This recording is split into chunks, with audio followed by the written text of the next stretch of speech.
और मोहन सरकार के 2 साल पूरे हो चुके हैं, जहां मंत्री प्रहलाद पटेल अपना उन्होंने रिपोर्ट कार्ड पेश किया। काटने की अनुमति की वो की है कि पोर्टल पे हम कर सकते हैं।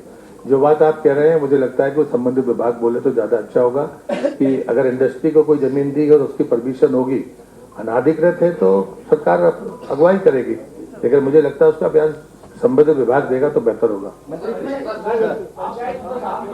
एक ऐसे आते हैं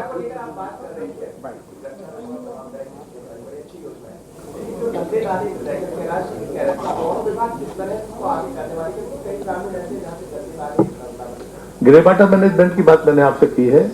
हमारी सीमा से शहर में या किसी नदी में सीधे नहीं मिलेगा, इसकी गारंटी मैं ले सकता हूं। आज है ऐसा मैं नहीं दावा कर रहा, लेकिन मैं 2 साल का बाद आपसे कहने की स्थिति में होऊंगा कि हमारी ग्राम पंचायत का कोई भी गंदे नाले का पानी सीधे किसी नदी में या बाकी जगह नहीं जाता। विजय जी प्लीज, विजय उसके उनके विजय के बाद मैं आपको बुला रहा हूँ।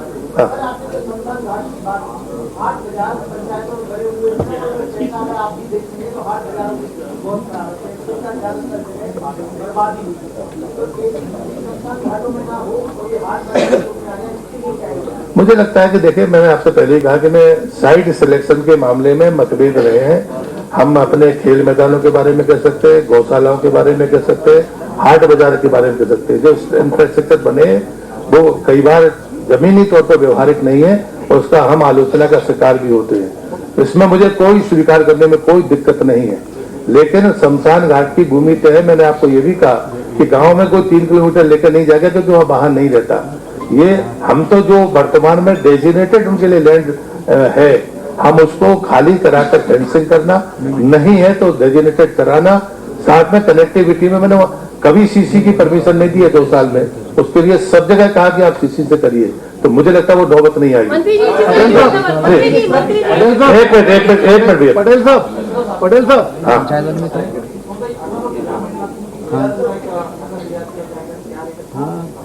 नहीं, स्वच्छता साथ ही स्वच्छक स्कीम है, रोजगार उन्मुख है। मैं एक आपको उदाहरण बताता हूँ। मैं तामिया गया था, जिस आदमी को 62,000 रुपए बेंगलोर में पेमेंट मिलती थी, वो ये काम कर रहा है। तो स्वाभाविक है कि मैंने पूछा उससे कि भाई तुम कहाँ से आए हो? उसी गांव का, पास के गांव का रहने वाला। उसने जो हमें इकोनॉमिक्स बताया, उससे लगा कि नहीं, लोग सोच रहे हैं, घर के पास रोजगार चाहते हैं। और उसने कहा कि जो वेतन मुझे मिलता था, आप 6 महीने बाद मुझे मिलेंगे तो मेरा रेवेन्यू 62,000 रुपए होगा और मैं घर में हूँ, मेरा पूरा पैसा बचेगा। उसने कहा जितना पंजीयन मेरे पास, पंजीयन के आधार पर उसकी आय बढ़नी है। कार्य क्षेत्र मैंने आपको पहले ही कहा कि वो बदल सकता है, इसलिए इसके अवेयरनेस के लिए भी काम कर रहे हैं। और हमें खुलकर क्षेत्र बदलना होगा तो क्षेत्र बदलने के लिए, सुविधा देने के लिए तो तकनीकी मदद देने के लिए, वाहन में कोई किट रखने की व्यवस्था अगर बेहतर हो सकती है, कोई एनजीओ करे, कोई बाकी करे, हम उसको देने के लिए तैयार हैं। मंत्री जी सर 2047 के अनुरूप जो है इसको रिचार्ज करने के लिए इतना प्रोजेक्ट आइटम की जो हालत है उससे भी ज्यादा खराब हो गई है। वहाँ पे पानी आना बंद हो गया। कहाँ पर? जो वेदवा का उद्गम स्थल है, वहाँ से आपने शुरुआत करी, वहाँ के हालात एक बार जरूर देखिए सर। और दूसरा सर, मैंने क्या कहना क्या चाह रहे हो? उद्गम जो जितने वाटर रिसोर्सेज हैं इनको रिचार्ज करने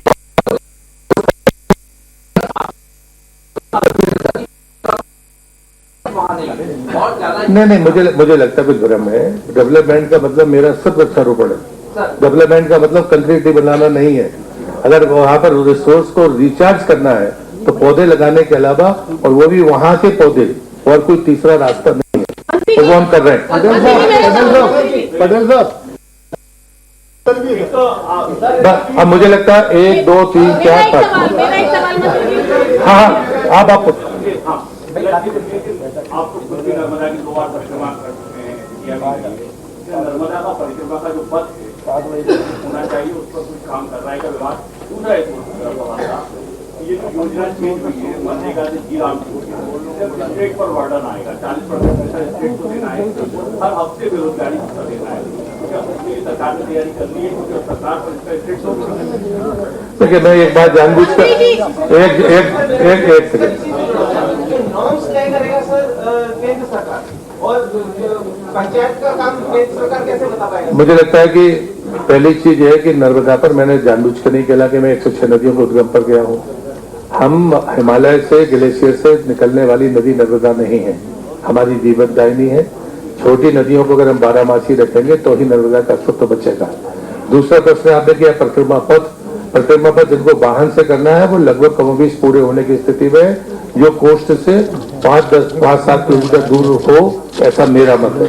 किनारे पर जो पैदल चलने वाला परिक्रमावासी, उसकी समस्या अलग है। उसको खाली चलने क्रॉस होने के लिए पुलिया चाहिए, या फिर उसको जो बाड़ी लगी रहती है लगा देते हैं, उनको दूर ही चाहिए। वो अस्थायी व्यवस्था है। पुलिया तो पूरी हो सकती है, लेकिन आप नीचे बनाओगे तो बह जाने वाली है, ऊपर जाओगे तो प्राइवेट लैंड है। तो हमने बाकायदा तय किया है कि जहां पर सहमति बनती जाए तो खेत वाले को आने जाने लायक ही रहे, वहां 4 व्हील नहीं जाए उतने किनारे, ये मेरा मत है। और इसलिए मैं जब तक मैं हूं तब तक ये नहीं होने दूंगा। और अगर कोई वाहन से करना है तो आप ऊपर से जाइए, घाट के लिए रास्ता है, आप गाड़ी से जाइए, लेकिन बिल्कुल किनारे से कि नर्मदा को देखते हुए जाएंगे, मैं इस बात से सहमत नहीं हूं। ये पर्यटक की दृष्टि से तो ठीक हो सकता है, परिक्रमा की दृष्टि से ठीक नहीं हो सकता, नर्मदा की दृष्टि से ठीक नहीं हो सकता। रहा सवाल आपने कहा मनरेगा का, मनरेगा में सरकार ने सहमति दी है, अंशदान भी हम देंगे। रहा सवाल भत्ते का, बिल्कुल तैयार है। आज भी एक भी प्रकरण आप सबके पास नहीं आया होगा कि किसी के पास जॉब कार्ड है और उसको जॉब नहीं मिला। सरपंच जरूर रोते मिलेंगे कि हमको मजदूर नहीं मिल रहे हैं, सच्चाई यही है। और वो डिमांड बेस्ड है, तो जो मजदूरी करेगा, अगर समूह का कोई व्यक्ति मजदूरी करने के लिए तैयार है, काम करने तैयार है, हम उसको देंगे। जो मजदूरी करे, मनरेगा का पैसा उस तक जाने चाहिए और कुछ न कुछ निर्मित होना चाहिए। अब ऐसे नहीं चलेगा कि हम सीसी करते रहे या बाकी करते रहे। मुझे नहीं लगता है, और ऐसे जो हमारे मित्र पूछ रहे हैं कि उनकी टर्म कंडीशन होंगी, पहले भी मनरेगा। और मोहन सरकार के 2 साल कार्यकाल पूरे होने पर मंत्री प्रहलाद पटेल ने अपने विभाग की पूरी जानकारी दी और अपना रिपोर्ट कार्ड पेश किया। फिलहाल इस बुलेटिन में इतना ही। बने रहिए स्वराज एक्सप्रेस के साथ। नमस्कार।